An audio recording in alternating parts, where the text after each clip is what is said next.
जय श्री कृष्ण। मैया ने कान्हा से कहा कि मुझे संसार में तुझसे अधिक प्रिय कोई नहीं, और उसके बाद तुरंत दूध उतारने चली गई चूल्हे पर से। और इस बात से नाराज कान्हा ने मैया ने जो माखन निकाला था वो ओखली पर चढ़कर कौओं को खिलाया, और इसी बात से नाराज होकर मैया ने कान्हा को उखल से बांध दिया। मगर मैया की लाख कोशिशों के बावजूद जब कान्हा नहीं बंध रहा था तो मैया ने कान्हा से ही उसको बांधने का उपाय पूछा कि भाई तू बंध क्यों नहीं रहा है, क्या करूँ कि तू बंध जाए। और जीव का ये समर्पण, मैया का ये समर्पण देखकर कान्हा स्वयं बंध गए। अब यहाँ पर हमने देखा कि वो 2 उंगल छोटी जो रहती है रस्सी, एक उंगल है हमारा अपना अहंकार, दूसरा है समर्पण। और ये दोनों चीज़ें, अहंकार बढ़ा हुआ है, समर्पण में कमी है, तो ये दोनों चीज़ें जीव को शिव तक नहीं पहुंचने देती। यहाँ से आगे हम उखल लीला की बात ही करते हैं कि हम कान्हा की उखल लीला की बात कर रहे थे। मैया ने तो कान्हा से उखल से बांध दिया और अपने कार्य में व्यस्त हो गई। इधर कान्हा उस उखली को खींचते घसीटते आंगन की तरफ निकल गए और आंगन में खड़े 2 वृक्षों के बीच उखली को फंसाकर खींचने लगे। दोनों ही वृक्ष धराशायी हो गए, भयानक आवाज़ हुई और मैया के साथ साथ और लोग भी आवाज़ सुनकर दौड़े चले आए। देखते हैं गिरे हुए दोनों वृक्षों के बीच कान्हा सहमे से खड़े हैं। दौड़ के मैया ने कान्हा के बंधन छोड़ दिए और हृदय से लगा लिया। अन्य लोग भी यशोदा को इतने छोटे से बच्चे को यूं ओखली से बांधने के लिए उलाहना देने लगे। मनी शैतानी करे कान्हा और गाली खाए मैया। अक्सर ऐसा ही होता है ना। माँ तो हमेशा चाहती है कि बच्चे के अंदर जो भी बुराइयाँ दिखे उसे निकाला जाए, और उसके लिए माँ प्रयत्न भी करती है, कभी प्यार से तो कभी नाराज़गी से, डांट टपट के, ज़रूरत पड़ने पर थोड़ा बहुत मरम्मत भी करना पड़ता है बच्चे की, मगर फिर प्यार से सारी बातें सामान्य भी आ जाती हैं। मगर बच्चे की शैतानी शायद कोई नहीं देखता। माँ ने अगर शक्ति की हो तो सारे लोग माँ को ज़रूर बोलते हैं। यहाँ भी कुछ ऐसा ही हुआ है। दरअसल यक्षराज कुबेर के 2 पुत्र नल कुबर एवं मणिग्रीव पैसा, पद और शारीरिक सौष्ठव के चलते अहंकारी बन गए और मनमाना व्यवहार करने लगे।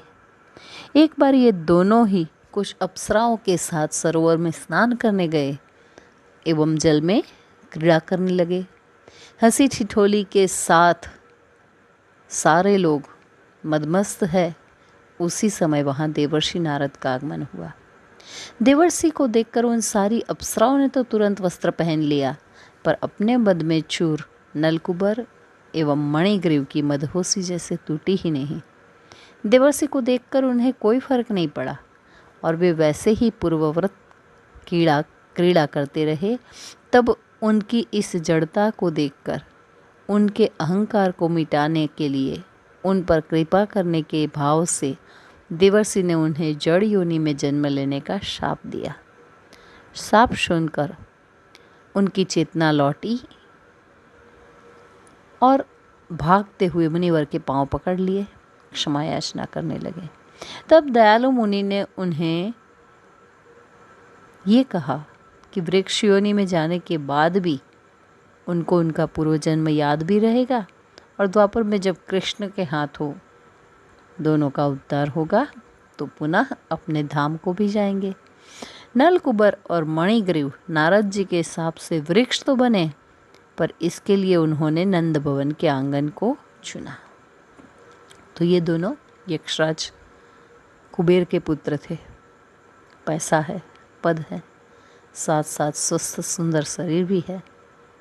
अहंकार ना ऐसी तो कोई बात ही नहीं है, मगर अहंकार में चूर होना, शालीनता को बुलाना, अभद्र बनना, ये किसी भी तरीके से सही नहीं है।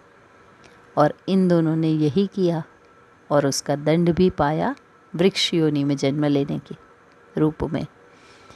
और इस बात के लिए हाँ, उन्होंने क्षमा याचना की तो देवर्षि ने उनको शयन करने की छूट दी और उन्होंने उसके लिए नंद भवन का आंगन चुना। तो आज कान्हा ने दोनों वृक्षों के बीच ओखली को फंसाकर दोनों वृक्षों को गिरा दिया और वृक्षों के धराशायी होते ही नलकुबर व मणिग्रीव नारद जी के शाप से मुक्त हो गए। दिव्य देह धारण कर प्रभु की स्तुति कर निज धाम को प्रस्थान कर गए। माने भगवान ने जो ओखली वाली पूरी लीला की है, उस सारी लीला के पीछे रहस्य ये है कि नंद भवन के आंगन में वृक्ष बनकर खड़े उन दोनों कुबेर पुत्रों को उनके शाप से मुक्त कराना है और इसीलिए भगवान उस ओखली से बंधे भी हैं और खुद घसीटते हुए लाकर उन दोनों वृक्षों के बीच फंसाया है और अपने आप उसको वृक्षों को गिराया। तो देखिए कितने दयालु हैं, किसी के भी उद्धार के लिए, किसी की भी मुक्ति के लिए, किसी के भी भलाई के लिए हमेशा तैयार। एक दिव्य शक्ति इसी को तो कहा जाता है, जो हमेशा परहित की सोचे, जो हर बुराई के विनाश के लिए प्रयत्नशील रहे। किसी बड़े बाप की संतान होना भी कितनी बड़ी बात बन जाती है ना आजकल। नेता, अभिनेता या कोई उद्योगपति हो या फिर कोई अफसर, जिनके बच्चों के दिमाग में, हाँ, उनके बच्चों के दिमाग में बड़े बाप की औलाद होने की राय अक्सर भरी रहती है। शिष्टाचार विरुद्ध अभद्र व्यवहार करते, शालीनता को भूलते अक्सर देखे जाते हैं ऐसे लोग, जो किसी से उलझने पर कहते हैं तू जानता नहीं मेरा बाप कौन है। कभी कोई गरीब का, मजदूर, रिक्शा वाला या ड्राइवर या ऐसे निम्न आर्थिक स्थिति से आने वाले लोगों को कभी ये कहते नहीं सुना होगा कि तू जानता नहीं मेरा बाप कौन है। बाप तो इनके भी होते ही होंगे ना, फिर व्यवहार में इतना अंतर क्यों? वो इसलिए कि अकड़ बाप के होने की नहीं, उसके अमीर होने की होती है। गर्मी उसके पद, प्रतिष्ठा, पावर और पैसों की होती है। शायद यही स्थिति नलकुबर एवं मणिग्रीव की भी थी। हम देखते हैं अक्सर बड़े लोगों के बच्चे भटकते हैं। बीच में आया था शाहरुख खान का बेटा, वो ड्रग्स केस में पकड़ाया, या फिर आमिर खान की बेटी का कुछ गलत। सोशल मीडिया में ये सारे किस्से खूब चलते हैं। कोई क्या कहें, नेता है, कोई अभिनेता है, कोई पद पावर से बड़ा है और उनके बच्चे फिर गलत व्यवहार करें किसी के साथ। और होता ये है, इसलिए उनमें ये अकड़ होती है कि जब वो कहते हैं कि तू जानता नहीं मेरा बाप है, बाप कौन है, और इस नाम से वो अगर सामने वाले को परेशान करता है तो उनका बाप ही नहीं, उनके पावर और उनके पैसों की वजह से सामाजिक संस्थाएं भी, पुलिस भी, मीडिया भी, सब कोई उन्हीं के सहयोगी बनते हैं, उन्हीं के साथ ही होते हैं और बेचारे गरीब को कोई पूछने वाला नहीं होता। तो ये गर्मी किसकी हुई? बाप के होने की? अरे नहीं, बाप के पद की, उनके पैसों की, उनकी पावर की। और शायद यही स्थिति नलकुबर और मणिग्रीव की भी होगी। कुबेर के पुत्र है, अहंकार नहीं, अहंकार तो आएगा ही, पर अहंकार में भी मर्यादा नहीं भूलना है। अंध बनने की इजाज़त किसी को नहीं। कुछ ऐसा ही संकेत या संदेश प्रभु की यह लीला दे रही हो, ऐसा नहीं लगता? जय श्री कृष्ण।